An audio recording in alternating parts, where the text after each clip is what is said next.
Negative effects எதனால் வரும், emotions எதனால் வரும்னு பார்த்தீங்கன்னா, ஒரு கோபம், ஒரு டிசப்பாயின்ட்மெண்ட், எந்த விஷயங்கள்னால தான் வரும். ஏன்னா எதனால ஒரு கோபம் இருக்குன்னா, நம்ம ட்ரேட் பண்ணியிருப்போம், மார்க்கெட்டில் என்ன இருக்கும், லாஸ் ஆகும்.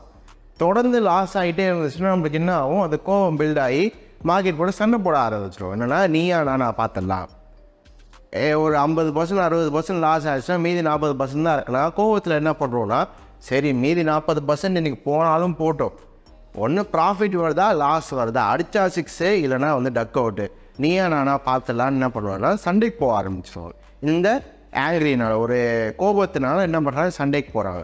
இந்த டிசப்பாயின்மெண்ட், கில்ட்டெல்லாம் எப்போ வரும்னா, ஒருத்தர் சொல்லியிருப்பாங்க, கரெக்டாக சொல்லியிருப்பாங்க, ஆனால் என்ன பண்ணியிருப்போம், இல்லை நம்மளே நாலேஜை வச்சு அழகாக படிச்சிருப்போம், ஆனால் என்ன பண்ணியிருப்போம்னா சம்டைம்ஸ் அனலைஸ் பண்ணுறதை விட்டுட்டு நம்மளுக்கு என்ன மைண்டில் தோணுதோ அதை வச்சு எடுத்திருப்போம்.